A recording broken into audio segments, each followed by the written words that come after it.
भक्तो ओम नमः शिवाय श्री शिवाय नमस्तुभ्यम जय श्री महाकाल। जी हाँ भक्तों, क्या आपका भी जो बच्चा है उसका जो मन है वो पढ़ाई लिखाई में बिल्कुल भी नहीं लगता। आप लोग बहुत ज़्यादा परेशान हैं उसकी पढ़ाई को लेके कि आखिरकार हमारा जो बच्चा है वो पढ़ता क्यों नहीं है। जब भी आप उसको पढ़ाने के लिए बैठाते हो तो वो कहीं घूमने चला जाएगा, कहीं खेलने चला जाएगा, कहीं कुछ करेगा, कहीं कुछ, लेकिन पढ़ेगा बस बिल्कुल भी नहीं।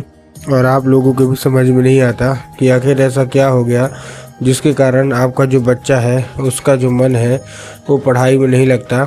तो आपको परेशान होने की बिल्कुल भी आवश्यकता नहीं है, क्योंकि आज जो मैं आपको उपाय बताने वाला हूँ, अगर आपने उसको ध्यान से सुन के और अच्छे तरीके से कर लिया तो अवश्य रूप से जब जो भी है आपका बच्चा पढ़ाई की ओर आकर्षित होगा ही होगा। क्या करना है, कैसे करना है, पूरा का पूरा आपको मैं बताने वाला हूँ और अच्छे तरीके से आपको समझाने वाला हूँ। तो बस उपाय ध्यान से सुन के अच्छे से करिएगा ज़रूर। देखिए, आपको भी पता है कि पूज्य गुरुदेव की जो कथा होती है उसमें लाखों की भीड़ आती है। कैसे भीड़ आती है? लाखों की भीड़ आती है। और जब गुरुदेव की कथा में लाखों की भीड़ आती है तो वहाँ ज़्यादातर जो भक्त होते हैं वो क्या करते हैं, पत्र के द्वारा अपनी इच्छा और अपनी मनोकामना जो होती है वो गुरुदेव तक पहुँचाते हैं। तो अभी गुरुदेव की कथा चल रही थी, आज से 4 से 5 महीना पहले की बात है। गुरुदेव की कथा चल रही थी और गुरुदेव की कथा में लाखों की भीड़ आई। अब जब गुरुदेव की कथा में लाखों की भीड़ आई तो वहाँ ज़्यादातर जो भक्त थे उन्होंने क्या किया, पत्र के द्वारा अपनी इच्छा और पत्र के द्वारा अपनी मनोकामना जो थी वो गुरुदेव तक पहुंचाई। अब जब गुरुदेव के पास पत्र पहुंचा और गुरुदेव ने पत्र पढ़ा तो वहाँ गुरुदेव ने देखा कि ज़्यादातर जो भक्त हैं उनकी क्या है, केवल और केवल एक ही इच्छा और एक ही मनोकामना है। क्या कि गुरुदेव, हमारा जो बच्चा है ना उसका जो मन है वो पढ़ाई लिखाई में बिल्कुल भी नहीं लगता। कृपया करके कोई उपाय बता दें ताकि हमारे बच्चे का जो मन है वो पढ़ाई की ओर आकर्षित होने लगे और पढ़ने लगे। हम लोग बहुत ही ज़्यादा परेशान हैं। अब जब गुरुदेव ने ये देखा कि ऐसा ऐसा है, उसमें पत्र में ये भी था कि हमने उसके पीछे क्या कुछ नहीं किया, बहुत अच्छी उसको स्कूल में डाल के रखा है, बहुत अच्छा उसको कोचिंग ट्यूशन दे रहे हैं, हर एक तरह की सुख सुविधा दे रहे हैं, लेकिन फिर भी जब बात पढ़ाई की आती है तो कहीं वो घूमने चला जाएगा, कहीं वो खेलने चला जाएगा, कहीं कुछ करेगा, कहीं कुछ, लेकिन पढ़ेगा बस बिल्कुल भी नहीं। कृपया करके कोई उपाय बता दें। तब गुरुदेव ने 2 से 3 उपाय बताए और कहा केवल और केवल ये उपाय कर लेना, तुम्हारा जो भी बच्चा है जिसका भी मन पढ़ाई लिखाई में नहीं लगता, अवश्य रूप से उसका जो मन है वो पढ़ाई की ओर आकर्षित होगा ही होगा।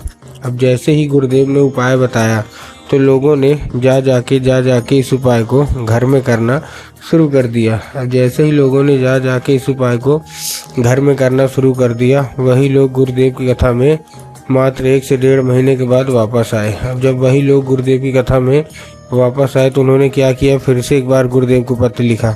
लेकिन ये वाला जो पत्र था ये गुरुदेव को धन्यवाद के रूप में पत्र था कि गुरुदेव धन्य हो आपका, आपके द्वारा बताया गया उपाय हमने कर लिया है, हमारी सारी इच्छा सारी मनोकामना जो है वो पूरी हो गई है, आपका कोटि कोटि धन्यवाद। तो देखिए, जो लोग भी मेरी आवाज़ अभी सुन रहे हैं ना, अगर आपको भी जानना है कि आखिर ऐसा कौन सा उपाय है जिसको करने मात्र से इच्छा मनोकामना पूरी हो जाती है, तो चलिए हम बताते हैं आपको आज की इस वीडियो के माध्यम से कि आपको करना क्या है। तो बस उपाय ध्यान से सुन के अच्छे से करिएगा ज़रूर। लेकिन उसके पहले चैनल पे अगर पहली बार आए हैं और आवाज़ मेरी पहली बार सुन रहे हैं तो वीडियो कर दें लाइक और चैनल को भी कर लें सब्सक्राइब, ताकि पूजनीय पंडित प्रदीप जी मिश्रा के रोज़ नए नए उपाय सबसे पहले मैं आपको प्राप्त करा सकूं। ठीक, तो देखिए, जो हमारा सबसे पहला उपाय है, इस उपाय में आपको करना क्या है। जो हमारा सबसे पहला उपाय है, इस उपाय में आपको लेना है केवल 3 काली तिल और साथ में आपको लेना है 1 धतूरा।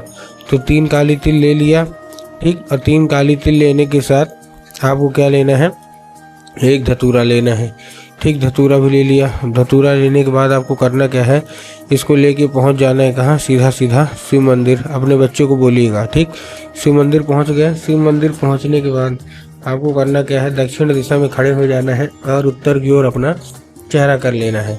अब देखिए दक्षिण और उत्तर में ना बहुत सारे लोग कंफ्यूज होते हैं कि दक्षिण क्या है उत्तर क्या है, हमको थोड़ा साफ साफ बताओ। तब गुरुदेव ने साफ साफ बताया है कि आप जिस भी शिव मंदिर जा रहे हैं उस शिव मंदिर का जिधर साइड जलाधारी होगा आपको अपना चेहरा उधर साइड करके खड़े हो जाना है। ठीक, खड़े हो गए। खड़े होने के बाद आपको करना क्या है, एक नाम लेके, कौन सा, महादेव का बहुत ही सुंदर सा नाम है श्रम्भेश्वर महादेव। ठीक ना। अब श्रम्भेश्वर महादेव का नाम लेके आपको क्या करना है, अर्पित कर देना है बस। आप अगर ऐसा कर लिए तो अवश्य रूप से सारी की सारी इच्छा, सारी की सारी मनोकामना जो है वो पूरी होगी ही होगी। ठीक है ना। ये था हमारा कौन सा, ये था हमारा पहला उपाय। अब हम चलते हैं अपने दूसरे उपाय की ओर। अब देखिए जो हमारा दूसरा उपाय है, इस उपाय में आपको करना क्या है।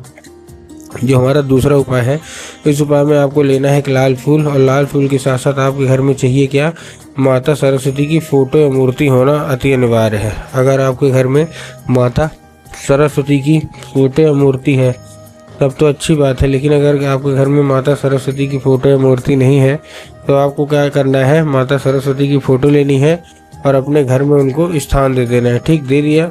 स्थान देने के बाद आपको करना क्या है, एक नाम लेके, कौन सा, महादेव का बहुत ही सुंदर सा नाम है श्रम्भेश्वर महादेव। तो आपको करना क्या है, आपको केवल और केवल श्रम्भेश्वर महादेव का नाम लेके और उन्हीं का स्मरण करके आपको चुपचाप क्या कर देना है, अर्पित कर देना है बस। पूज्य गुरुदेव कहते हैं कि अगर आपने ऐसा कर लिया तो अवश्य रूप से सारी इच्छा, सारी मनोकामना जो है वो पूरी होगी ही होगी, और आपका जो बच्चा है वो पढ़ाई की ओर आकर्षित होगा ही होगा। क्यों? क्योंकि इस फूल के जरिए स्वयं जो माता है वो उसके दिमाग में प्रवेश करेंगी ही करेंगी। ठीक, और उसका जितना भी दिमाग इधर उधर के कामों में लगता है वहाँ से न लग के केवल जो उसका मन है वो पढ़ाई की ओर आकर्षित होगा ही होगा। ये था हमारा कौन सा, ये था हमारा दूसरा उपाय।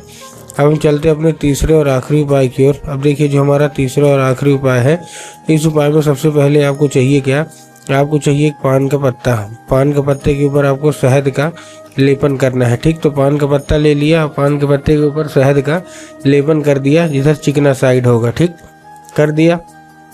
करने के बाद आपको करना क्या है, केवल और केवल एक काम करना है। करने के बाद आपको अपने बच्चे के हाथ में देना है और उसको भेज देना है कहाँ, सीधा सीधा शिव मंदिर। शिव मंदिर भेजा। अब माता शोक सुंदरी वाली जगह में आपको क्या करवा देना है, अर्पित करवा देना है। माता शोक सुंदरी की जगह कहाँ होती है, ठीक, जलाधारी के बिल्कुल बीचों बीच। तो बस आपको वहीं क्या करवा देना है, अर्पित करवा देना है बस।